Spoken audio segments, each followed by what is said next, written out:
Corona vaccination की शुरुआत की अभी तारीख तय नहीं हुई है, लेकिन राजनीति का घमासान शुरू हो गया है। पहले तो समाजवादी पार्टी के नेता अखिलेश यादव ने वैक्सीन को बीजेपी की वैक्सीन बताया।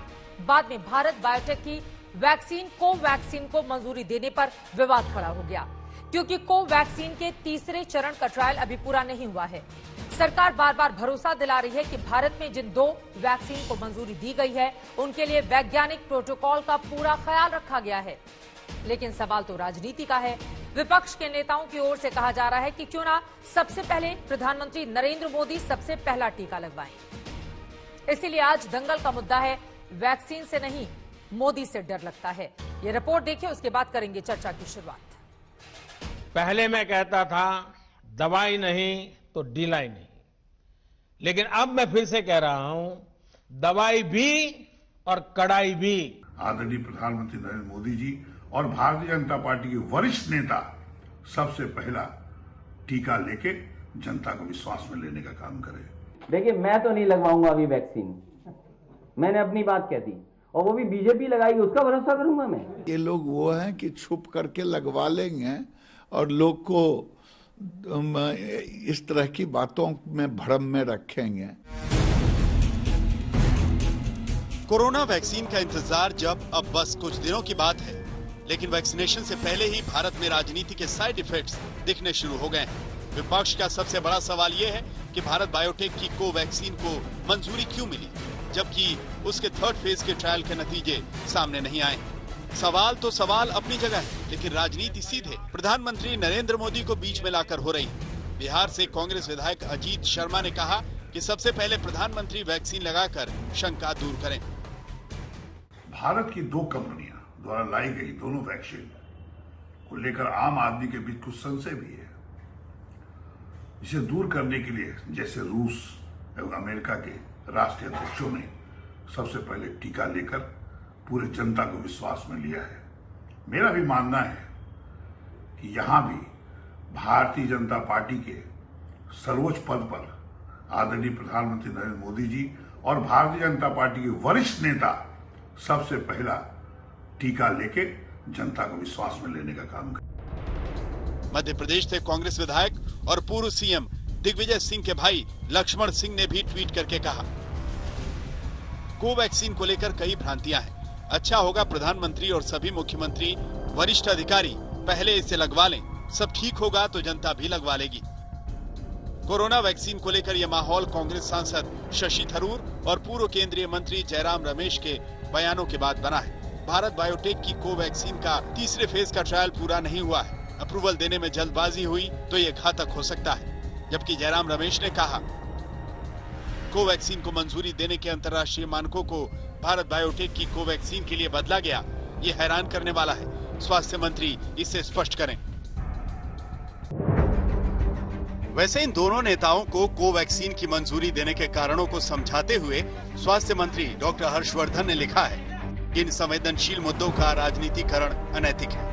विज्ञान आधारित प्रोटोकॉल को बदनाम न करें, जागिए और महसूस कीजिए कि आप खुद का नाम खराब कर रहे हैं। वैसे जब कांग्रेस के भीतर से वैक्सीन पर सवाल उठ रहे हैं तो उधर पार्टी की दुविधा भी सामने है। देखिए भाई, कौन क्या कहता है मुझे उससे पता नहीं। मैं ऑफिशियल स्पोक्स पर्सन हूँ कांग्रेस पार्टी के हेडक्वार्टर से। आपको एक बात बोल रहा हूँ, कांग्रेस पार्टी हमेशा से, राहुल गांधी जी ने शुरू से, आज से 3-4 महीने पहले वैक्सीनेशन के प्रति सरकार को चेताया था, और आज फिर मैं उन्हीं की बात को दोहराता हूँ।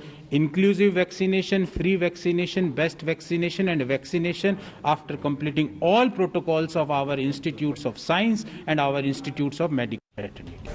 वैक्सीन की सुरक्षा पर सवाल पूछना गलत नहीं, लेकिन उसमें राजनीति ढूंढने की कोशिशें तो पहले दिन से ही शुरू हुई। इधर वैक्सीन की मंजूरी मिली तो उधर एसपी नेता अखिलेश यादव ने उसे बीजेपी की वैक्सीन कहा था। देखिए, मैं तो नहीं लगवाऊंगा अभी वैक्सीन, मैंने अपनी बात कह दी, और वो भी बीजेपी लगाएगी, उसका भरोसा करूंगा मैं। अरे जाओ भाई, अरे अपनी सरकार आएगी, सबको फ्री वैक्सीन लगेगी। हम बीजेपी का वैक्सीन नहीं लगवा सकते।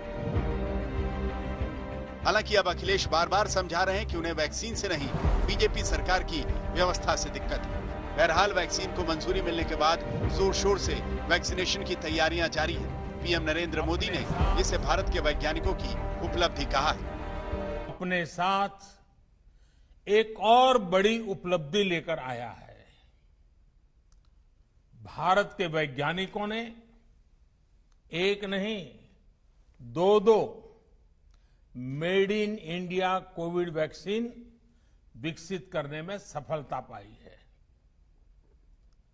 भारत में दुनिया का सबसे बड़ा कोविड वैक्सीन प्रोग्राम भी शुरू होने जा रहा है।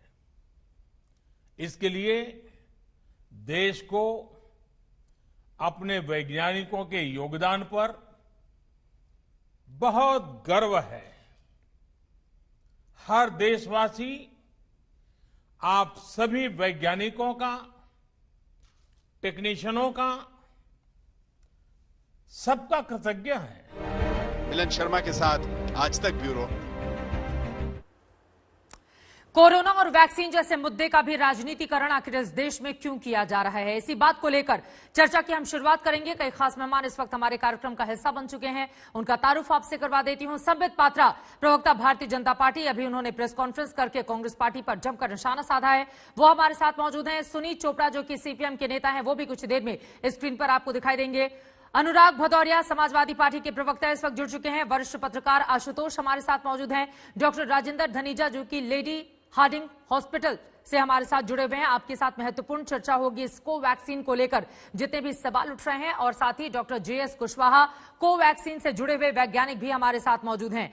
लेकिन सबसे पहले अनुराग भदौरिया आपसे ही शुरुआत करते हुए, क्योंकि शुरुआत ही अखिलेश यादव ने यह कहकर कर दी थी कि दरअसल बीजेपी की वैक्सीन है, हम तो नहीं लगवाएंगे भाई, वैक्सीन से नहीं मोदी से डर लगता है, इस वजह से ये सब कुछ। देखिए, मेरे 4 सवाल होंगे और मुझे पूरा विश्वास है कि भारतीय जनता पार्टी के प्रवक्ता ईमानदारी से जवाब देंगे। देखिए, आपने पूछा, मैं बता रहा हूं कि भारतीय जनता पार्टी के सिस्टम में जितना करप्शन है अब किसी से छुपा हुआ नहीं है, और कई एग्जाम्पल मैं दे चुका हूं, बार बार फिर रिपीट करता हूं। पीपी किट का घोटाला हुआ, मेडिकल इक्विपमेंट का घोटाला हुआ, और कई घोटाले। अब करप्शन तो इतना हावी है कि ये बालू से ही घर बना दे रहे हैं, आजकल सीमेंट की जरूरत भी नहीं पड़ती। इतना बड़ा भ्रष्टाचार भारतीय जनता पार्टी की सरकार में चलता है। अब इस भ्रष्टाचारी सरकार पे आप यकीन कैसे कर लोगे? एक बात। दूसरी बात, जिन्होंने भारत बायोटेक की जो वैक्सीन उन्होंने लॉन्च किया, मैं इनसे पूछना चाहता हूं, क्या इसका 3rd फेज का ट्रायल हो गया? डॉक्टर साहब से राय लूंगा, और बीजेपी के प्रवक्ता ईमानदारी से बताएंगे, इधर उधर की बात नहीं करेंगे। क्या 3rd स्टेज का ट्रायल हो चुका है? जब आप लगवाएंगे ही नहीं तो 3rd फेज के ट्रायल से आपको क्या लेना देना? जब समाजवादी पार्टी लगवाएगी ही नहीं तो क्या लेना देना आपको? इसका ट्रायल नहीं है, बीजेपी का वैक्सीन है, आप तो लगवाएंगे नहीं, आपके मुखिया यही बोल रहे हैं। पूरी तरह से सुरक्षित है। कई डॉक्टर आपके चैनल पे कल पारिक जी बैठे हुए थे, आपको याद होगा, डॉक्टर पारिक ने क्या बोला था कि नहीं, ये पूरी तरह से सुरक्षित नहीं है। ये मैं नहीं कह रहा हूं, ये नहीं बोला था। एक सेकंड अनुराग जी, उनके बयान को ऐसे मत, उन्होंने कहा था कि 3rd फेज का ट्रायल नहीं हुआ है, सुरक्षित नहीं है, ये नहीं बोला था। अभी वो मेरे साथ मौजूद नहीं है, आप गलत कोट मत कीजिए। आप दोबारा डॉक्टर साहब की बाइट सुनवा दीजिए, आपको भी यकीन हो जाएगा, देश को भी यकीन हो जाएगा कि डॉक्टर पारिक क्या बोलते हैं। मैं तो ये कह रही हूँ कि 3rd फेज या 4th फेज के ट्रायल से आपको क्या लेना देना, जब समाजवादी पार्टी लगाएगी नहीं बीजेपी का वैक्सीन। आप डॉक्टर साहब की बाइट सुनवा दीजिए ना। अगर देखिए, हमें डॉक्टरों पे यकीन है, हमें वैज्ञानिकों पे यकीन है, लेकिन भारतीय जनता पार्टी के सिस्टम पे यकीन नहीं है। अगर डॉक्टर बोलेंगे कि नहीं 3rd फेज के ट्रायल के बगैर सिस्टम पर ही यकीन नहीं है समाजवादी पार्टी को, मैं तैयार हूँ यूज करने को, लेकिन डॉक्टर बोले तो सही कि 3rd फेज के ट्रायल के बगैर अगर ये शांत हो जाए तब मैं बोलूंगा। वैक्सीन को लाने में बाकी है, ठीक है, बोलने तो दीजिए, कम से कम बोलने दीजिए। और हमने जो सवाल उठाया था, चित्रा जी, पता नहीं कैसे डिबेट होगा, ये तो चिल्लाते रहेंगे, पता नहीं क्यों बुलाते हैं। कंधे पे बैठ गई। वैज्ञानिकों का तो हमने नाम ही नहीं लिया था, हमने वैज्ञानिकों का नाम नहीं लिया। ये भारतीय जनता पार्टी की आदत है, एक बार वैज्ञानिक के कंधे पे बैठते हैं। मैं भी कह रही हूं कि बीजेपी की वैक्सीन है, आप लोग कैसे लगवाएंगे? आप संबित पात्रा को जवाब देने दीजिए। मैं कहता हूं, ये राष्ट्र की बात क्यों नहीं करते, ये राष्ट्र के साथ क्यों नहीं खड़े? आप जवाब ले लीजिए। हमारी बात का विरोध करते करते ये राष्ट्र का विरोध करने लगते हैं। चित्रा जी, इनकी आवाज कम करेंगे तो दूसरे लोग बात कर पाएंगे, ऐसे नहीं होता है। चित्रा जी, ये तो डिबेट भी तो बीजेपी का सिस्टम है। मतलब हमारी सरकार चल रही है तो ये हवा हमारी है, ये वैक्सीन हमारी है। आप पत्ते पहन के जंगल में जाइए, यहाँ क्या कर रहे हैं? इनको पत्ते दो, कोई पत्ते पहनाओ, कपड़े वपड़े छोड़ के पत्ते, आप पत्ते पहन के कपड़े में रहो, जाके गुफा में रहो। अरे चित्रा जी, इनकी आवाज कम करोगे तो मैं बोलूंगा, वरना मैं डिबेट में पार्टिसिपेट करने के शौकीन नहीं हूं। पात्रा को बोलने दीजिए, ये गलत बात है। अनुराग, दोनों लोग साथ में बोलेंगे, ये बिल्कुल गलत बात है, तो बिल्कुल आवाज साफ नहीं आ पाएगी। आपकी बात खत्म हो गई, आपने भी बहुत सारे आरोप लगाए, एक बार सुन लीजिए उसके बाद बोलिएगा। संबित प्लीज, और अनुराग भदौरिया प्लीज संबित पात्रा को बोलने दीजिए। संबित बोलिए। नहीं चित्रा जी, मैं ऐसे डिबेट नहीं कर सकता हूं, इतना चिल्लाएंगे सबके बीच में नहीं तो बोलेंगे। बोलिए। अरे आप व्यक्तिगत हो गए तो बोलेंगे नहीं, कमाल कर रहे हो आप। चलिए चित्रा जी, कोई नहीं, आप इन्हीं से बुलवाओ। चित्रा जी, कितने गंभीर मुद्दे पर डिस्कशन हो रहा है और आप इनके व्यवहार को देखिए, ये जो ऑपोजिशन पार्टीज के व्यवहार को आप देखिए। यहां पर एक वर्ष के अंदर कितने लोगों की जान चली गई पूरे विश्व में, यहां पर कितने शोध हो रहे हैं। और मैं आज मुबारक देना चाहूंगा, यहां पर 2 डॉक्टर बैठे हैं आपके शो में और करोड़ों वैज्ञानिक इसे देख रहे होंगे, विश्व भर में देख रहे होंगे, हिंदुस्तान के वैज्ञानिक चाहे विश्व के किसी भी कोने में हो। आज उनको लेकर हमें गर्व महसूस होता है कि 2 इंडिजिनस वैक्सीन इंडिया के 1 वर्ष के अंदर, कोविड आने के 1 वर्ष के अंदर 2 इंडिजिनस वैक्सीन बनाए। आत्मनिर्भर भारत की ओर हिंदुस्तान बढ़ रहा है। कुछ चंद ऐसे देश हैं जिन्होंने अपने वैक्सीन विकसित किए। आप देखिए, ब्रिटेन से लेकर कई देशों ने इंडिया को यह ऑर्डर दिया है कि हम उनके देश के लिए वैक्सीन यहां मैन्युफैक्चर करें। दूसरे देशों को भारतवर्ष पर विश्वास है, हमारे देश के कुछ नेताओं को भारतवर्ष पर विश्वास नहीं। दूसरी बात है, आप बताइए चित्रा जी, ये गांव की एक बूढ़ी मां भी समझती होगी ये बीजेपी का वैक्सीन है, ये बीजेपी हेडक्वार्टर में हमने इसे घोट पसीट कर बनाया हुआ है, ये बीजेपी का वैक्सीन है। ये 2 अच्छे लड़के, तथाकथित अच्छे लड़के जो पंचर साइकिल पर बैठकर चल रहे थे, ये दोनों की मानसिक स्थिति एक जैसी है। एक फॉरेन भागा हुआ है और दूसरा यहां पर बोल रहा है ये बीजेपी का वैक्सीन है, मैं नहीं लगवाऊंगा। मैं आज आपको स्पष्ट रूप से बोलता हूं, अगर इनके प्रवक्ताओं को नहीं लगाना है, बिल्कुल बिल्कुल ठीक बोल रहा हूं, पत्ते पहन के गुफा में रहो जाके यहाँ पे लोगों को। चित्रा जी, इनकी आवाज जरा कम करना, तो मैं बीच में नहीं बोलता हूँ। संवैधानिक पद पे जो लोग बैठ चुके हैं उनका तो सम्मान कीजिए। चित्रा जी, ये सांस्कृतिक व्यक्ति के आवाज को कम करिए जरा। अनुराग, आप जरूर बोलेगा, जल्दी से अपनी बात खत्म कीजिए, उसके बाद करके डॉक्टर्स का मैं रुख करूंगी। हाँ बोलिए संबित पात्रा। देखिए, कांग्रेस पार्टी की ओर से भी आरोप लगाए जा रहे हैं। कहा जा रहा है पहले प्रधानमंत्री नरेंद्र मोदी, उनके जितने भी मंत्रीगण हैं, अधिकारी, मुख्यमंत्री, वो लोग पहले वैक्सीन लगा ले, उसके बाद आम जनता को लगवाने दिया जाए, तब भ्रम की स्थिति जो बनी हुई है वो दूर हो जाएगी। नहीं, ये चित्रा जी, ये कांग्रेस पार्टी कौन सी चीज है? कौन सी चिड़िया का नाम कांग्रेस पार्टी है? ना 3 में ना 13 में ये कांग्रेस पार्टी है। ये कांग्रेस पार्टी आर्मी पे विश्वास नहीं करती है, बोलती है सबूत लाएगी आर्मी तब हम विश्वास करेंगे सर्जिकल स्ट्राइक पे। ये कांग्रेस पार्टी वो है जो एयरफोर्स जब एयर स्ट्राइक करती है तो एयरफोर्स पे विश्वास नहीं करती है।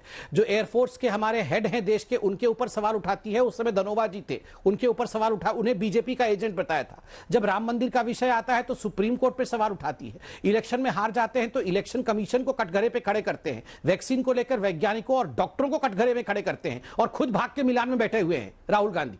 ये इनका चरित्र है। इस कांग्रेस पार्टी को हम जवाब देंगे इतने गंभीर विषय पे? हमारे देश के वैज्ञानिकों ने और पूरे, आप देखिए, मैं आपको पढ़ देता हूं, ये जनता के लिए बहुत आवश्यक है। Drug controller general of India V G. Somani ji, कोविड-19 subject expert committee of the central drug standard control organisation CDSCO, ICMR के डॉक्टर बलराम भार्गव जी जो DG हैं, हेल्थ मिनिस्ट्री डॉक्टर हर्षवर्धन, इन सब ने पूरे अकाउंट्स के साथ कि कोवैक्सीन क्या है, कोविशील्ड लगेगा मुख्यतः, और कोवैक्सीन जो है वो एक इमरजेंसी यूज के लिए, अगर म्यूटेंट वैरायटी आती है और अगर एक आपदा की सिचुएशन आती है तब कोवैक्सीन जो है वो लगाया जाएगा। 23,000 लोगों के ऊपर किस प्रकार एक फेज 3 ट्रायल चल रहा है, 3-4 दिनों के अंदर वो कंट्रोल हो रहा है। और मैं ये 4 लाइन पढ़ना चाहूंगा रीअश्योरेंस जनता के लिए।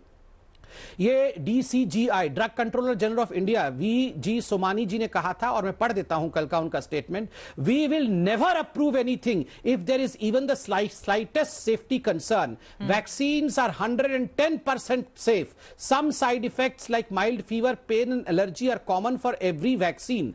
खुद सोमानी जी ने कहा कि 110% सेफ है। अब हम यहां पर टाइम वेस्ट करेंगे ये राहुल गांधी को समझाने के लिए और ये अखिलेश यादव को समझाने के लिए? ये सवाल तो अपने आप में महत्वपूर्ण हो जाता है। विपक्ष की ओर से आखिर बार-बार अपने वैज्ञानिकों पर तो कम से कम भरोसा अब किया जाना चाहिए, क्योंकि ये वैक्सीन बीजेपी दफ्तर में, वहां के मुख्यालय में तो इसको घोंट कर नहीं बनाया गया जैसा कि संबित कर रहे हैं। इसके पहले कि आप जवाब दीजिए, मैं सीधे दीपक कुमार जी आपका रुख करना चाहूंगी कोवैक्सीन से जुड़े हुए। दीपक कुमार जी, जो कि कांग्रेस के समर्थक है, वो भी हमारे साथ जुड़ चुके हैं। दीपक जी, आपसे मैं जवाब जानना चाहूंगी। ये आपके नेताओं की ओर से एक के बाद एक सवाल खड़े किए जाते हैं। वैक्सीन को लेकर एक भरोसा जो पैदा करना विपक्ष का भी उतना ही काम है जितना कि सत्ताधारी दल का, लेकिन आप लोगों की ओर से लोगों के मन में ये भ्रम डालने की कोशिश क्यों की जा रही है? चित्रा जी, सबसे पहले मैं बताना चाहूंगा कि जो विपक्ष सवाल उठा रहा है वो जनता के हित के लिए उठा रहा है, विपक्ष का हित इसमें नहीं है। संबित पात्रा अनर्गल अलाप विधवा विलाप करते हैं कांग्रेस पार्टी के नाम पे, कि चीन के नाम पे, फलाने के नाम पे, ढिम के नाम। संबित पात्रा कुछ भी बोल सकते हो, वो बोलने में ही खिचड़ी पकाते हैं। रही बात, में कोवैक्सीन की आज बात करूंगा। देश में वैक्सीन जब 100% गारंटी अगर नहीं उतरेगी तो फिर कैसे जनता को लगाया जाएगा? आप कुछ चुनिंदा कंपनियों को ठेका देके उनको फायदा पहुंचाने के लिए मोदी जी के दबाव में अभी देखिएगा 2-4 डायरेक्टर आपको इस्तीफा देंगे, कंट्री के जो एम्स के हैं और बड़ी बड़ी कंपनियों के, वो इस्तीफा देंगे क्योंकि उनसे कांग्रेस पार्टी से वैज्ञानिकों की बात हो गई है कि हम इस्तीफा देने जा रहे हैं और कह दिया जा रहा है कि भैया आप इतने जल्दी इस देश में प्रूव कर दो कि कोवैक्सीन तैयार है हमारे, क्योंकि आपको अमेरिका से मुकाबला करना है, आपको चाइना से मुकाबला करना है, आपको जापान से मुकाबला। अरे भैया, आपको अपने बारे में पता ही नहीं है। संबित पात्रा वही संबित पात्रा है जो 5 ट्रिलियन अगर किसी बेहतरी के लिए दूसरे देशों से मुकाबला किया जाए दीपक जी, तो क्या वो गलत है? मतलब वैक्सीन के लिए कितना इंतजार इस देश को करना चाहिए? कितने लोगों को छोड़ देना चाहिए ताकि वो मरते रहें? लेकिन झूठा प्रचार नहीं करना चाहिए, देश में झूठी प्रचार नहीं करना चाहिए। संबित पात्रा और इनके जो चंडमुंड की सेना है, झूठा प्रचार करने में माहिर है। जल्दी से एक लाइन में जवाब दीजिए। संबित पात्रा झूठा प्रचार करके क्या आप लोग श्रेय लेने की कोशिश कर रहे हैं? समय दीजिए, ठीक है, उसके बाद में तुरंत अपने वैज्ञानिक ही जवाब देंगे। हमारे साथ जुड़े हुए हैं भरोसा खो चुके हैं, डॉक्टर, वैज्ञानिक दोनों जुड़े हुए हैं। जल्दी से संबित पात्रा, आप लोग भ्रम पैदा कर रहे हैं, गलत बयानी करते हैं, झूठ बोलते हैं, ये आरोप है कांग्रेस पार्टी के समर्थक का। 70% पे काम नहीं चलेगा जब तक 100% होगा। ये जरा आवाज, ये चित्रा जी कैसे होगा? चित्रा जी, चित्रा जी, मैं आपको स्पष्ट रूप से बताता हूं कि क्या कारण है कांग्रेस ऐसा कर रही है। जब इंडिया आत्मनिर्भर बन रही है, भारत अपने कंधों पर पूरे भार को उठा रही है, विश्व आज भारत को सराह रहा है। ये जो 2008 में माँ बेटे चाइना में, चाइना दोनों लोग बोलेंगे, सुनाई नहीं देगा। दीपक प्लीज, जब आप बोल रहे थे वो नहीं बोल रहे थे। चित्रा जी, ऐसे आप इन लोगों के साथ डिबेट में मत बुलाया करिए। चित्रा जी, कहाँ से 3rd ग्रेड लोगों को ढूंढ के आप लाते हैं, इनके साथ डिबेट करना पड़ता है? बताइए, व्यक्तिगत टिप्पणी नहीं। आवाज कम करिए। दीपक प्लीज एक बार बोल लेने दीजिए, छोड़ दीजिए, बीजेपी को बुलाना बंद कर दीजिए। अगर बीजेपी बोल नहीं सकती है तो आप बीजेपी को बुलाइए मत। फिर जो सवाल पूछ रहे हैं दीपक, उसका जवाब तो ले लीजिए। सिर्फ आरोप लगाना तो ठीक नहीं। नहीं, शांत रहिए, बोले संबित, बोले जल्दी से। हमारे साथ भगवान है क्या कि संबित पात्रा की बात सुनी जाएगी? तुम्हारा भगवान तो राहुल गांधी, जाओ उसके पास, अभी शांति से बैठिए। तुम्हारा भगवान नरेंद्र मोदी है ना, नरेंद्र मोदी की बात सुनो, जाकर उनको सुनाओ, यहाँ बैठ के। चित्रा जी, आप इनकी आवाज कम करेंगे, बीजेपी को बुलाते हैं तो बीजेपी का पॉइंट आप जरूर सुनिए। चित्रा जी, कैसे डिबेट हो रही है? चित्रा जी, क्या हो रहा है? कौन सा ग्रेड है? कोई बात नहीं चित्रा जी, मुझे लगता है बीजेपी की आवश्यकता नहीं है। Thank you so much. Deepak Kumar, मैं चाहूंगी एक सेकंड, संबित एक सेकंड रुकिए। दीपक जी प्लीज, आपसे गुजारिश है, कंट्रोल नहीं होता। रोहित जी आएंगे तो आएंगे डिबेट। प्लीज दीपक कुमार, एक सेकंड, आपसे हाथ जोड़ के अनुरोध है कि संबित पात्रा ये नहीं डिसाइड करेंगे कि मेरा ग्रेड क्या है, मेरा ग्रेड नहीं है। दीपक कुमार, हो गई आपकी बात। और संबित पात्रा, ठीक है, अगर मान लीजिए वो कोई क्रॉस क्वेश्चन करते हैं। नहीं, संबित एक सेकंड, ऐसे नाराज होकर जाना नहीं चाहिए। सारे सवाल आपसे ही हैं, चाहे समाजवादी पार्टी हो या कांग्रेस हो। ये बात क्या कि चले जाना डिबेट से, ये तो ठीक नहीं है ना संबित? नहीं चित्रा जी, कोई नहीं चित्रा जी, ये जो लड़ाइयां आप लोग करवाते हैं ना, आप लोग, मैं तो शांति से इनको सुनता हूं, आप लोग जानबूझ के आवाज इनकी कंट्रोल करते नहीं है। लोग सुन नहीं पाते, समझ नहीं पाते, ये लड़ाइयां पसंद नहीं है। अगर बोलने का मौका मिलेगा तो बोलेंगे, वरना आपसे नहीं, आप बोलिए। अगर उनकी आवाज को हम कंट्रोल करेंगे तो फिर वही लोग सवाल उठाएंगे कि विपक्ष की आवाज को कंट्रोल किया जाता है। इसीलिए उनकी बात को भी तवज्जो दी जानी चाहिए। आपको भी, आप अपनी बात मुद्दे पर आइए, मुद्दे पर संबित पात्रा प्लीज। देखिए चित्रा जी, मूर्खों को कभी तवज्जो नहीं देना चाहिए। अब मैं किसी पार्टी को मूर्ख नहीं बोल रहा हूं। जो कहते हैं कि ये वैक्सीन बीजेपी का वैक्सीन है, जो कहते हैं कि बीजेपी ने अपने मुख्यालय में ये वैक्सीन बनाया है, उनके बातों को तवज्जो नहीं दिया जाना चाहिए। ये बहुत गंभीर विषय है। इस विषय पे ये क्या कह रहे थे अभी? ये कह रहे थे कि कोई ट्रायल नहीं हुआ है, यहां पर झूठ बोला जा रहा है। अब मैं आपको बताता हूं, 2008 में मां बेटे ने जाके जो MOU साइन किया था चाइना में, और करोड़ों रुपए, करोड़ क्या हो रहा है? मैं एक सेंटेंस तो बोल नहीं पा रहा हूं, एक सेंटेंस नहीं बोल पा रहा हूं, एक सेंटेंस तो बोला नहीं जा रहा है। मोदी जी बोलता हूँ, अमित शाह जी बोलता हूँ, पात्रा जी बोलता हूँ, ये मेरे संस्कार है। आप किसको चित्रा जी, एक सेंटेंस बोला जा चलिए सकता है। ठीक है, आगे बढ़ते हुए हो गई, आप दोनों सेकंड लोगों तो की कर बात हो लूं। गई। ठीक है, बात को यहीं पर खत्म करते हैं। अब जरा अपने दूसरे मेहमानों को लेकर आते हैं प्लीज।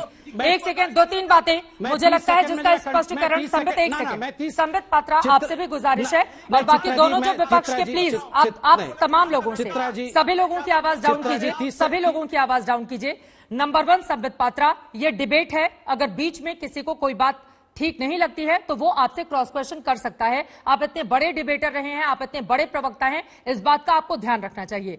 नंबर 2, मैं गुजारिश करूंगी विपक्ष के दोनों ही नेताओं से, दीपक आप समर्थक हैं लेकिन कम से कम सत्ता पक्ष के अगर सवाल उठाते हैं तो उनकी बातों को सुना कीजिए। और अनुराग भदौरिया, बार बार किसी की भी बात में इस तरह की कूद कर आकर एक ही बात को बार बार रिपीट करना यह ठीक नहीं होता है। अब आप तीनों लोगों को ही शांत करते हुए मैं अपने बाकी मेहमानों के पास जाना चाहूंगी। डॉक्टर JS कुशवाहा जी, चूंकि आप कोवैक्सीन से जुड़े हुए वैज्ञानिक हैं, इस वजह से सबसे ज्यादा सवाल कोवैक्सीन को लेकर ही खड़े हो रहे हैं कि थर्ड फेज का ट्रायल किया नहीं गया, आखिर जल्दबाजी में इस कोवैक्सीन को मंजूरी क्यों दी गई है? लोगों के मन में, खासतौर से विपक्षी पार्टियों के मन में जो सवाल है, कैसे उस सवाल का जवाब आप देंगे? देखिए, ऐसा है कि इसके फेज 1 फेज 2 ट्रायल हुए हैं, मैं प्रिंसिपल इन्वेस्टिगेटर हूं इसका, और इसमें जो दोनों ट्रायल्स हुए हैं, क्योंकि जुलाई में हमने शुरू किया था फेज 1 और फेज 2 सितंबर में किया था, और उनके दोनों के आंकड़े आए हैं जिसमें कि एंटीबॉडीज बहुत अच्छी बनी। सवाल यह है कि किसी वैक्सीन के लिए क्या जरूरी चीजें हैं। पहला तो यह है कि वैक्सीन सेफ है, वैक्सीन की सेफ्टी बड़ी इंपॉर्टेंट है। दूसरा यह है कि एंटीबॉडीज बन रही कि नहीं बन रही। तीसरा यह है कि एंटीबॉडीज कब तक लास्ट करेंगी, जिससे कि हमें इम्यूनिटी कब तक मिले। तो इसमें जहां तक सेफ्टी का सवाल है, तो हमने जो फेज 1 फेज 2 किया है, फेज 3 का भी हम फर्स्ट फेज कर चुके हैं जी, चल रहा है, उसमें कोई भी किसी भी वॉलंटियर को इस तरीके के कोई भी एडवर्स रिएक्शन नहीं आया है। सिर्फ लोकल साइड पे थोड़ा सा पेन या माइल्ड फीवर, वो भी 1 दिन के लिए या 2 दिन के लिए एट मैक्स। एक पहली बात। दूसरी बात ये थी कि जहां तक सवाल एंटीबॉडीज बनने का है, नेचुरल कोविड जो जिसको कोविड होता है उसमें एंटीबॉडीज बनती हैं 2 हफ्ते के बाद, लेकिन वो एंटीबॉडीज परसिस्ट नहीं कर रहे। हमारे पास कितने लोग आए जिन्हें कोविड हुआ और 3 महीने के बाद उनकी एंटीबॉडीज खत्म हुई। तो ये एंटीबॉडी जो बनी है, जो हमारे पास 4.5 महीने का डेटा है, इसमें हमने 128 डेज पे देखा है कि एंटीबॉडीज परसिस्ट कर रही हैं, इंक्रीमेंटल बनी। तो इससे ये साबित हो रहा है कि ये जो वैक्सीन है, ये 4.5-5 महीने से ज्यादा का तो ट्रायल डेटा कहीं पे भी नहीं है दुनिया के अंदर। तो इससे ये लगता है कि इस वैक्सीन में ये प्रोटेक्शन है वो 1 साल के लिए मिलना चाहिए, लेकिन आगे देखा है। फेज 3 ट्रायल का जो फेज 1 था, क्योंकि हम लोग 0 to 28 डेज पे देते हैं, तो 0 वाला जो हमने दिया है वो हो चुका है। उसका जो सेकंड डोज का चल रहा है, इमरजेंसी अप्रूवल इसलिए देखा गया कि जो कोविड है वो हमारे देश में सेकंड वेव या वो ना आए। अगर उन लोगों को जिनको वैक्सीन दी गई उन्हें कोई प्रॉब्लम नहीं हुई है, तो इसलिए ये लगता है कि वैक्सीन ये सेफ है एंड प्रोटेक्शन भी। सर, जल्दी से जवाब मैं आपसे चाहूंगी, चूंकि ये वैक्सीन पूरी तरह से सुरक्षित है, या फिर इस वैक्सीन की सफलता की गारंटी भी आप दे रहे हैं कि इसकी वजह से कोरोना नहीं होगा? इसको भी लेकर लोग सवाल पूछ रहे हैं, जल्दी से इसका जवाब दे दीजिए, उसके बाद बाकी लोगों के पास में जाऊंगी। देखिए, ऐसा है कि एंटीबॉडीज बन रही हैं वायरस को।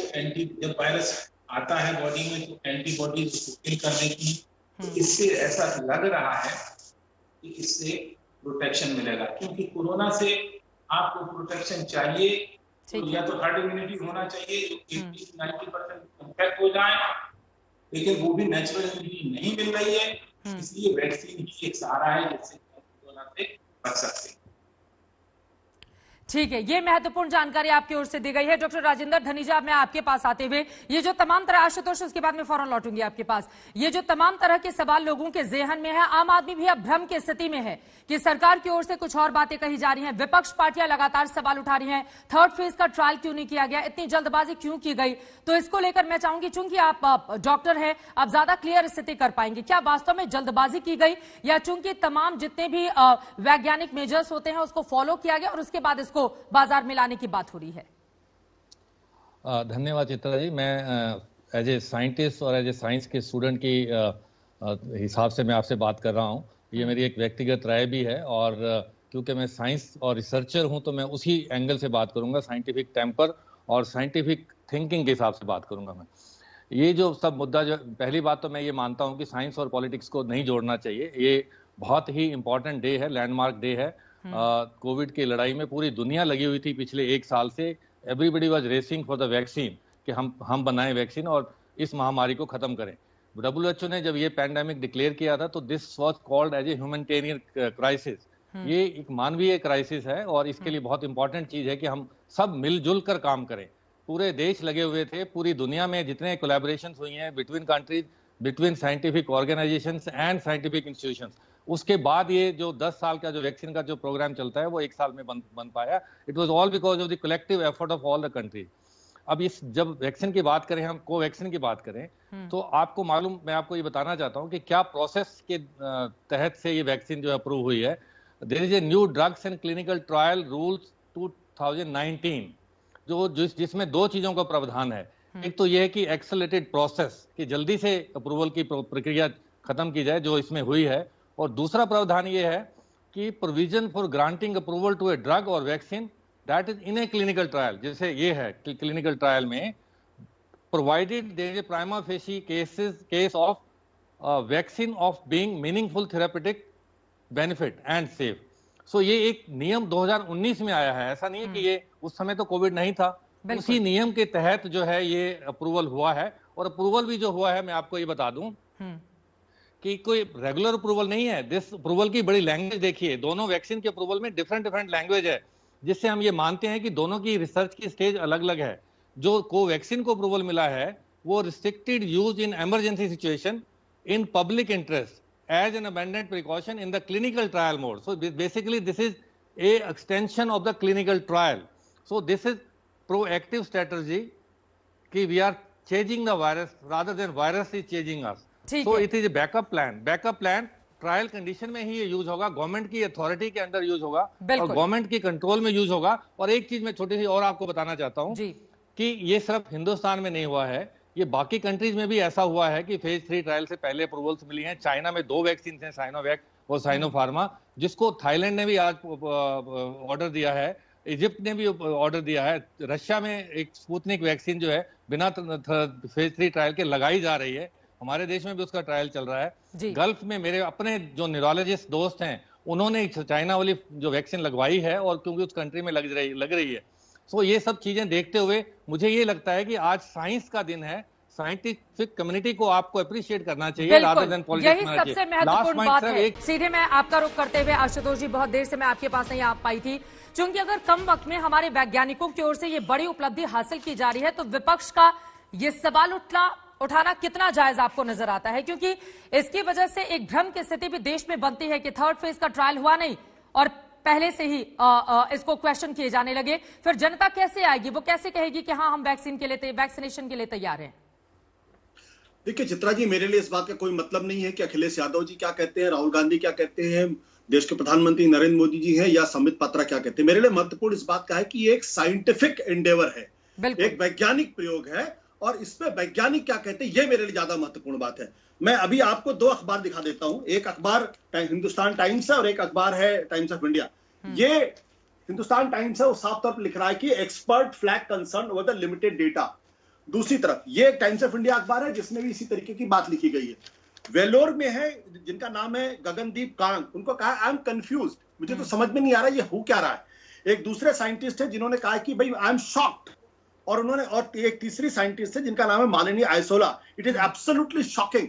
तो ये जो वैज्ञानिक कम्युनिटी है उनका ये कहना यह है कि दरअसल जिस तरीके से इसको अप्रूवल दिया गया है इसमें जरूर कोई दिक्कत है। अब अभी डॉक्टर धनीजा साहब कह रहे थे, खुद वो कह रहे थे कि भाई अगर ये क्लिनिकल ट्रायल के मोड में है तो मेरा ये कहना यह है कि इस देश के अंदर ऑलरेडी एक जो सीरम इंस्टीट्यूट का है ऑक्सफोर्ड वाला, उसको अप्रूवल मिल चुका है। इसका मतलब अगर कोई इमरजेंसी सिचुएशन होगी तो आसानी से डिस्ट्रीब्यूट हो सकती है, ट्रांसपोर्ट हो सकती है, लोगों को लग सकती है। इसका मतलब हम बिना दवा के नहीं, बिना वैक्सीन के नहीं है। तो इसको इतनी जल्दी, जब भाई आप क्लिनिकल मोड में ही अगर आप हैं तो फिर आप क्यों इसको अप्रूवल दे रहे हैं? मेरा सवाल सिर्फ इतना सा है, और मैं चूंकि इस मामले का बहुत जानकार नहीं हूं, लेकिन मेरा जो बेसिस है यह है कि इस देश के जो बड़े तमाम जो वैज्ञानिक हैं, जो इस मामले से जुड़े हुए लोग हैं, वो इस पर सवाल खड़े कर रहे हैं, और वो गंभीर सवाल खड़े कर रहे हैं, और ज्यादातर साइंटिस्ट जो जुड़े हुए हैं वो इस पर गंभीर सवाल खड़े कर रहे हैं। ऐसे में इस पूरे मसले पर गंभीर बहस होनी चाहिए। अभी मैं समित पात्रा जी की डिबेट सुन रहा था, अनुराग भदौरिया का डिबेट सुना था। समित पात्रा जी के कहने का मतलब यह कि इसमें डिबेट ही नहीं होनी चाहिए। भाई डिबेट क्यों नहीं होनी चाहिए? अगर लोकतंत्र है तो डिबेट होगी ना। इस पे वैज्ञानिक अगर इसमें बहस कर रहे हैं तो देश के हित के लिए बहस कर रहे हैं, चर्चा के लिए। हाँ, और यही नहीं, वो ये भी कह रहे हैं कि वो ये चूज करेंगे कि आपके यहाँ एंकर कौन होगा। रोहित सरदाना एंकर होंगे, चित्रा त्रिपाठी होंगे। आप सोच लीजिए, ये उनके पेशेंस का लेवल है। हम चूज नहीं करने जा रहे हैं कि हम कौन से प्रवक्ता को लेकर आएंगे। बीजेपी जिस भी प्रवक्ता को देगी उसका स्वागत है और उससे चर्चा को आगे बढ़ाया जाएगा। लेकिन अब मैं आ जाती हूँ डॉक्टर राजेंद्र, एक बार फिर से आपके पास। यहाँ पर जो सवाल खड़े किए हैं आशुतोष जी ने, मैं चाहूंगी कि उसका जवाब दीपक आ रही हूँ, आपने देखे आप आ रही हूँ आपके पास। डॉक्टर राजेंद्र धनीजा, लोगों में विश्वास बहाली हो, इसके लिए आप लोगों की ओर से क्या समझाया जाएगा? ये बिल्कुल ठीक कहा चित्रा आपने कि वैक्सीन हेजिटेंसी एक बहुत बड़ा इशू है, और ये आज से नहीं है, काफी टाइम से इशू है। WHO ने फ्लैग किया है पिछले ही साल में कि वैक्सीन हेजिटेंसी, क्लाइमेट चेंज और एयर पोल्यूशन टॉप 10 में से 3 ये रीजन्स हैं ग्लोबल हेल्थ के कंसर्न्स, जो मेजर कंसर्न्स हैं। तो वैक्सीन हेजिटेंसी पहले से ही है, और अभी इस समय पर इतना हमारे जो रिस्पॉन्सिबिलिटी बनती है कि हम लोगों को समझाएं कि वैक्सीन क्यों जरूरी है इस टाइम के लिए। वैक्सीन सिर्फ आपकी अपनी प्रोटेक्शन के लिए नहीं है, वैक्सीन दूसरों की प्रोटेक्शन के लिए। ये सिंपल तरीका है कि अगर आप वैक्सीन लगवाते हैं तो आप प्रोटेक्टेड हैं, और आप जो है डेड एंड है वायरस के लिए। अगर आप वैक्सीन नहीं लगाते हैं, अनप्रोटेक्टेड हैं, तो आप फैसिलिटेटर हैं वैक्सीन के लिए। ट्रांसमिशन में एक माध्यम बनते हैं आप, वायरस की स्प्रेड में आप एक हेल्प करते हैं। सो ऑब्वियसली ये सिर्फ आप एक इंडिविजुअल रिस्पॉन्सिबिलिटी नहीं है, एक कम्युनिटी मास्किंग की है। कम्युनिटी प्रोटेक्शन के लिए बहुत जरूरी है कि हम सब लोग वैक्सीन लगाएं। बिल्कुल। और वैक्सीन, अगर आपने देखा होगा, एक मिनट में आपका और लूंगा, ब्रिटेन में क्या हालत हुई है इस समय पर। यूके वालों ने अपनी जो वैक्सीन जो ऑक्सफोर्ड को लगा रहे हैं, उन्होंने दूसरी डोज के लिए 12 हफ्ते का टाइम दिया ताकि मैक्सिमम लोगों को पहली डोज ही लगाई जा सके, क्योंकि वहां पे म्यूटेंट स्ट्रेन का खतरा है। और इस अप्रूवल में भी लिखा गया है कि ये जो वैक्सीन हम अप्रूव कर रहे हैं, this is in the clinical trial specially in the context of mutant strain. तो अगर ये खुदा ना खास्ता अगर एक हालत बिगड़ती है तो ये बैकअप प्लान है कि ट्रायल कंडीशंस में अगर स्पाइक सडन सर्ज हो गया केसेज का, तो we have a second weapon also in our hand. जितने वेपन्स हमारे पास होंगे, मैं 2 वैक्सीन की बात नहीं करता, मेरा ये मानना है, पर्सनल मेरी व्यक्तिगत राय ये है कि जितनी ज्यादा वैक्सीन हो उतना अच्छा है, अप्रोप्रिएट, सेफ और प्रोटेक्टिव वैक्सीन। बिल्कुल सही कहा आपने। और दीपक कुमार, इसी सवाल के साथ आपके और अनुराग भदौरिया जी का रुख करते हुए उन्होंने कहा कि जितनी भी वैक्सीन होंगी वो देश के हित में होंगी, और इस तरह के गैर जिम्मेदाराना सवाल उठाना आखिर कहां तक जायज है? और आपके बड़े बड़े नेता जो सवाल खड़े कर रहे हैं वो तो विदेश में कहीं जाकर लगवा भी लें, उनके पास तो पैसा है, रसूख है, सब कुछ है। गरीब जनता के मन में आप लोग भ्रम पैदा कर देंगे। चित्रा जी देखिए, बात क्या है, हिंदुस्तान 130 करोड़ आबादी का देश है। गरीब लोग यहाँ पे रहते हैं, जिनको अपना 1000 रुपए देने में वैक्सीन का, अभी बायोटेक कंपनी ने कहा सरकार ने इजाजत देगी तो हम 1000 रुपए में वैक्सीन देंगे। आप समझ रहे हैं कि 1000 रुपया भी देना लोगों के बस में नहीं होता है। सरकार इतना जल्दबाजी क्यों दिखाना चाह रही है इस वैक्सीन को लेके?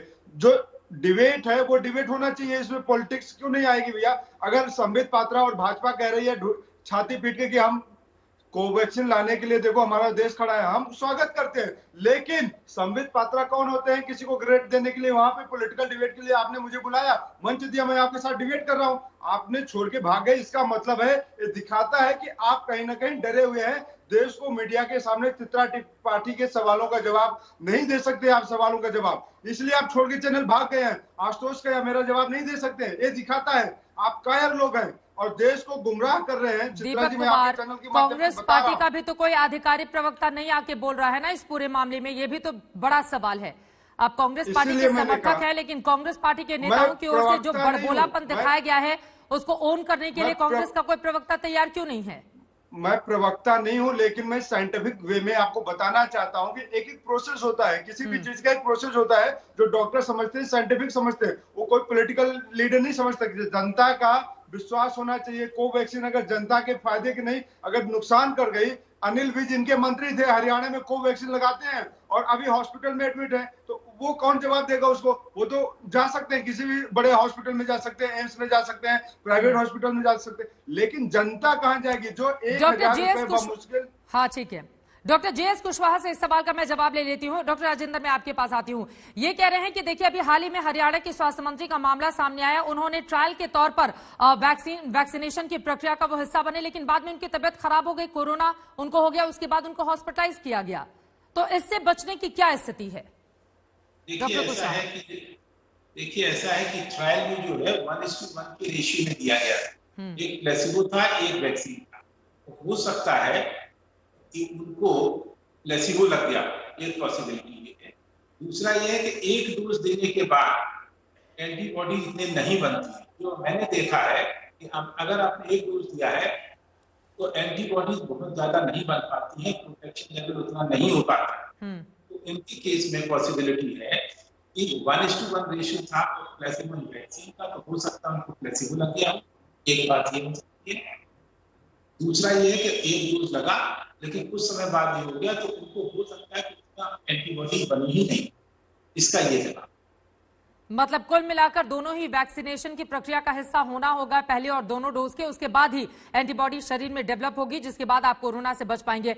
अनुराग भदौरिया, मुझे लगता है कम से कम डॉक्टर्स की बात को तो आपको मान लेना चाहिए और अपने बड़े नेताओं को भी समझा देना चाहिए कि मौजूदा वक्त जो बेहद संकट का है, ऐसे वक्त में इस तरह की राजनीति से बाज आना चाहिए।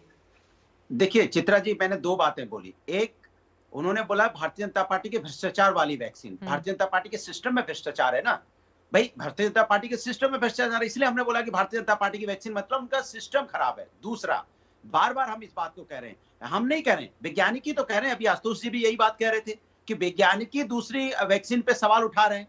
जो दूसरी वैक्सीन भारत कोविड इसकी बायोटेक की, उस पर कौन सवाल उठा रहा है? कोई राजनीतिक पार्टी तो सवाल उठा नहीं रही है, वैज्ञानिक ही सवाल उठा रहे हैं ना। वही इस बात पे कह रहे हैं कि क्लिनिकल टेस्टिंग के लिए कौन से वैज्ञानिकों ने सवाल उठाया है? कौन से वैज्ञानिक ने सवाल उठाया है? अखिलेश यादव वैज्ञानिक ने नहीं बोला। अभी 4 एग्जांपल तो दे दिए उन्होंने। हाँ। अभी आपके सामने 2 आर्टिकल भी दिखाया आशुतोष जी ने, मेरे पास भी वही आर्टिकल है, मैं भी आपको कहूं तो भेज दूं सामने। नहीं, आपने वैज्ञानिक का जिक्र किया ना, आपने कहा कि वैज्ञानिक सवाल उठा रहे हैं। देश के किस वैज्ञानिक की ओर से सवाल खड़े किए गए हैं? अरे तो उन्होंने, डॉक्टर ने कहा ना कि इस पे हमें अभी नहीं होना चाहिए। अभी तो उन्होंने 2 आर्टिकल दिखाए आपको। कहो मैं भी आपको यूट्यूब के वाले जो उन्होंने डॉक्टर ने जो बोला, कहो आपको आर्टिकल भेज देता हूँ। मैं उसमें नहीं जाती हूँ, लेकिन मैं आशुतोष सीधे आपका रुख करते हुए, देखिए बीते 3 दिनों से लगातार इसी मुद्दे पर एक वही रट कर आते हैं अनुराग भदौरिया, और उन्हीं बातों को लगातार उनकी ओर से दोहराया जाता है। लेकिन आशुतोष, बड़ा सवाल यह है, अगर अखिलेश यादव की ओर से कहा जाएगा बीजेपी की वैक्सीन है, मैं नहीं लगवाऊंगा, अगर एक नेता कहेगा कि नपुंसक बना देता है ये वैक्सीन, दूसरा कहेगा कि पहले नरेंद्र मोदी जी लगवाएं, तीसरा कहेगा पहले बीजेपी शासित मुख्यमंत्री लगवाएं, जितने भी हैं, इस तरह की बातों का कोई सिर पैर तो है नहीं। अगर वैक्सीन 2 आ चुकी है देश में, तो इसका स्वागत किया जाना चाहिए और इस तरह की कम से कम भ्रामक तथ्यों से दूर रखना चाहिए जनता को। नहीं चित्रा जी, देखिए मैंने पहले भी कहा, मैं फिर कहता हूं, राजनीतिज्ञ क्या कहते हैं मेरे लिए इसका कोई फर्क नहीं पड़ता। वो अपनी पॉलिटिक्स करे, वो अपनी पॉलिटिक्स करने के लिए स्वतंत्र है। भारतीय जनता पार्टी पॉलिटिक्स करी, समाजवादी पार्टी की पॉलिटिक्स करी, कांग्रेस की पॉलिटिक्स, उनको पॉलिटिक्स करने दीजिए। मैं आपको बता रहा हूं कि इस वक्त जो हमारे पास क्रिश्चियन मेडिकल कॉलेज की जो मशहूर एपिडेमियोलॉजिस्ट हैं, जिनका नाम है डॉक्टर गगनदीप कांग, उन्होंने कहा है कि I have no clue, I have never seen anything like this before. उनका कहना, मुझे तो पता ही नहीं, इस तरीके के कभी भी अप्रूवल पहले नहीं दिया गया। ये गगनदीप कांग का कहना है, जो टाइम्स ऑफ इंडिया, वो एक बड़ा अखबार इस देश का, जिसकी बात कर रहा हूं। डॉक्टर अनंत भान है, former president of the international association of the bioethics. उन्होंने कहा है, there is no confidence in the way the approval were done and in a language that seems to be more creative writing that based on the any law. ये doctor Anant Bhan कह रहे हैं। तीसरे doctor है doctor अमर जैसानी, ये editor है Indian journal of medical ethics, इसको भी टाइम्स ऑफ इंडिया ने कोट किया है। उन्होंने कहा, what is the local efficacy data on the basis of the expert committee recommended approval for the two. It is shocking. ये 3 बड़े साइंटिस्ट इस देश के कह रहे हैं इट इज शॉकिंग। सवाल ये उठता है कि मैं बिल्कुल, आप अखिलेश यादव क्या कह रहे हैं, उनको क्या कहने दी, मुझे कोई चिंता नहीं। मुझे चिंता यह है कि साइंटिफिक कम्युनिटी, अगर देश की साइंटिस्ट कम्युनिटी अगर इस तरीके के सवाल खड़े कर रही है तो क्या उस पर बहस होनी चाहिए या नहीं बहस होनी चाहिए? या भारतीय जनता पार्टी और सरकार आपके मुंह बंद करेगी, बोलेगी आपको बोलने का अधिकार नहीं, अगर आप बोलेंगे तो आप देश के खिलाफ बोलेंगे? ये कौन सी भाषा है? मुझे आपत्ति इस बात को लेकर। इसका मतलब क्या डॉक्टर गगनदीप कांग ये देशद्रोही है? क्या ये डॉक्टर अनंत भार ये देशद्रोही है? क्या ये अमर जैसानी ये देशद्रोही है? और क्या डॉक्टर धनीजा जी से मैं सवाल पूछना चाहता हूं, जो उन्होंने भी बातचीत कही है, कि क्या ये जो क्लिनिकल ट्रायल मोड क्या होता है? इसका मतलब ये है कि आपका ट्रायल अभी कंप्लीट थर्ड फेज का जो ट्रायल है कंप्लीट नहीं हुआ है। डेटा पब्लिक क्यों नहीं कर रहे? आप डेटा पब्लिक करिए, क्योंकि ऑक्सफोर्ड वालों ने अपना डेटा पब्लिक किया है। जहां तक रूस और चाइना की बात है, उनके वैक्सीन पर इंटरनेशनल लेवल पे संदेह पैदा किया जा चुका है और उनके वैक्सीन को क्रेडिबल नहीं माना जा रहा है। तो कृपया करके रूस और चीन का उदाहरण सवाल का जवाब ले लेती हूं। ये डॉक्टर राजेंद्र धनीजा देश है और लोकतांत्रिक देश में बहस होगी, और जो बहस छोड़ के भाग जाते हैं उनको सोचना चाहिए कि वो कितने लोकतांत्रिक है। डॉक्टर राजेंद्र धनीजा, जो बहस छोड़कर भाग चुका है उसको छोड़ देते हैं थोड़ी देर के लिए आशुतोष, लेकिन डॉक्टर राजेंद्र धनीजा ये भी महत्वपूर्ण सवाल है ना कि देश के भीतर बहुत सारी ऐसी आवाजें हैं जो ये पूछ रही हैं बार बार कि आखिर इतनी जल्दबाजी, क्योंकि जल्दबाजी में अगर कोई वैक्सीन लगाई जाती है तो उसके बाद हो सकता है इसके साइड इफेक्ट बुरे तौर पर निकलकर सामने आए, फिर उसके बाद किसकी जिम्मेदारी और जवाबदेही तय की जाएगी? देखिए चित्रा जी, मैं कोविड हॉस्पिटल में काम करता हूं, मेरा हॉस्पिटल कोविड हॉस्पिटल है। मैं रोज देखता हूं कितने पेशेंट्स की क्या हालत हो रही है और कितने एक साल से हम उस स्थिति से गुजर रहे हैं। ये एक एक्स्ट्रा ऑर्डिनरी सिचुएशन है, पहली बात। और दूसरी बात ये कि जो आज कोवैक्सीन के ऊपर चर्चा चल रही है, सभी ट्रायल्स की जो पब्लिकेशंस हैं वो अप्रूवल्स के बाद आए हैं। अगर आपने देखा होगा कि आसपास दोनों जगह पे जो कंपनीज हैं दोनों जगह पे डालती हैं अपनी एप्लीकेशन फॉर अप्रूवल और पब्लिक पेयर रिव्यू पब्लिकेशंस के लिए, तो हो सकता है कि आने वाले टाइम में विद इन वीक्स ये भी डाटा पब्लिश हो जाएगा, नंबर 1। नंबर 2, ये जो वैक्सीन, जो मेरी अंडरस्टैंडिंग है, मेरी व्यक्तिगत राय ये है, मैंने भी वो आर्टिकल पढ़ा है जो जिनकी चर्चा हो रही है हिंदुस्तान टाइम्स में और टाइम्स ऑफ इंडिया में, उसमें दोनों तरह के व्यूज हैं। हम एक ही तरह के व्यूज की क्यों बात करते हैं कि उन्होंने ये कहा, उन्होंने ये कहा, उन्होंने ये कहा? उसमें 4 आवाजें ऐसी भी हैं मेरे जैसी जो ये कहती हैं कि आज एक्स्ट्रा ऑर्डिनरी सिचुएशन है, हमें वैक्सीन चाहिए और ये वैक्सीन तभी यूज होगी जब पहली वैक्सीन उपयुक्त नहीं रहेगी या पहली व्यक्ति काम हमारे कंप्लीट नहीं कर पाएगी इतनी जनता को, या अगर सिचुएशन बिगड़ती है तो ये सिर्फ बैकअप प्लान है। ये कभी किसी ने नहीं कहा कि ये पहले वैक्सीन यूज होगी, पहले कोविशील्ड वैक्सीन यूज होगी। अगर खुदा ना खास्ता जरूरत पड़ी तब इस वैक्सीन के बारे में सोचा जाएगा और तब ये वैक्सीन क्लिनिकल ट्रायल मोड में ही यूज होगी।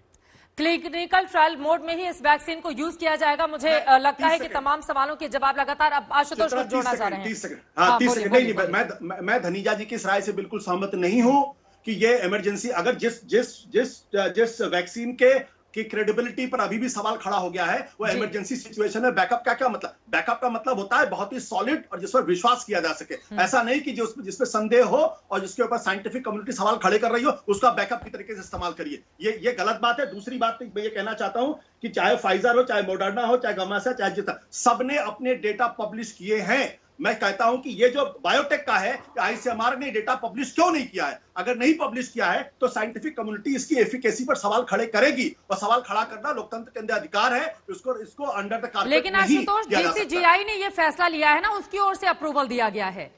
इसमें बीजेपी या किसी पार्टी की बात कहां से आ जाती है? मैंने फिर कहा कि ये भारतीय जनता पार्टी का सवाल नहीं है, समाजवादी पार्टी का सवाल नहीं। ये साइंटिफिक कम्युनिटी के अंदर स्पष्ट तौर पर स्प्लिट है, डिवाइड है और ये बहस की गुंजाइश पैदा है, इसलिए बहस होनी चाहिए। नहीं, बहस होनी चाहिए, यकीनन आपकी बात से मैं बिल्कुल सहमत हूं कि बहस होनी चाहिए और किसी भी मुद्दे पर बहस होनी चाहिए। और सरकार के नुमाइंदों को ये समझना भी चाहिए कि अगर बहस होती है तो बीच बहस में इस तरह से अगर आप डिबेट छोड़कर जाते हैं तो इसका सीधा सा मतलब ये हुआ कि आपके पास सवालों के जवाब नहीं है।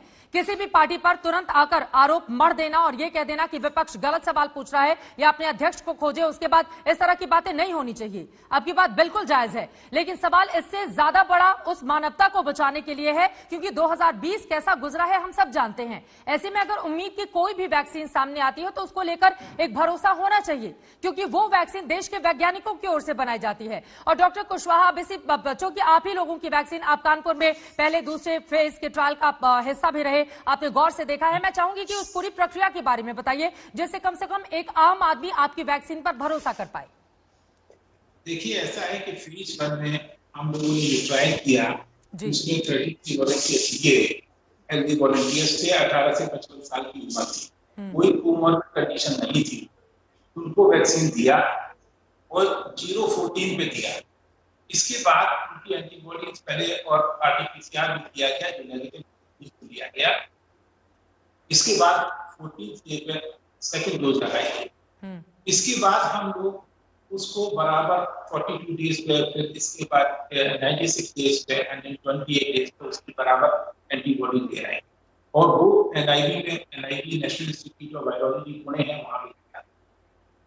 इसके बाद सेकंड फेज शुरू हुआ जो सितंबर में शुरू हुआ, उसमें हम 40 लोगों को दिया और उसमें जो लिए जो सेकंड फेज के वॉलंटियर्स थे उनमें 0-28 पे लिया और जो एज थी वो 12 ईयर से 65 ईयर्स का दी।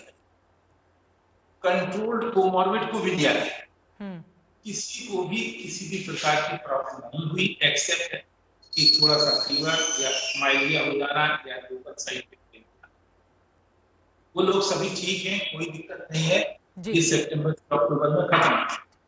फेज 3 ट्रायल हम लोगों ने जो शुरू किया है, फेज 3 ट्रायल में भी फेज जब हमने 0-28 पे देना था, 18 इयर्स एंड अबव ऊपर का कोई वो नहीं रखा गया। ठीक है सर, चूंकि ऑडियो में भी थोड़ी प्रॉब्लम आ रही है, लेकिन आपकी बातों से उम्मीद यही की जा सकती है कि फेज 3 का जो ट्रायल चल रहा है उसमें भी कामयाबी मिले, क्योंकि देश बेसब्री से इंतजार कर रहा है उस वैक्सीन का जो वर्तमान दौर की वो जड़ी बूटी साबित हो जिससे कोरोना को पूरी तरह से खत्म किया जा सके। इन सब के बीच सत्ता पक्ष विपक्ष के सवाल और राजनीति अपनी जगह, लेकिन देश को उसी जड़ी बूटी का इंतजार है जिसको संजीवनी बूटी कहा जाता है। अब उम्मीद यही कि इन दोनों वैक्सीन के जरिए कम से कम कोरोना को खत्म करने की दिशा में हिंदुस्तान को एक बड़ी कामयाबी मिले। दंगल में हमारा आज का सवाल था कि क्या भारत में कोरोना वैक्सीन पर विवाद गैर जरूरी है। आपके जो जवाब हमें मिले हैं उनमें 82% ने हाँ में जवाब दिया है, जबकि 18% ने कहा है नहीं।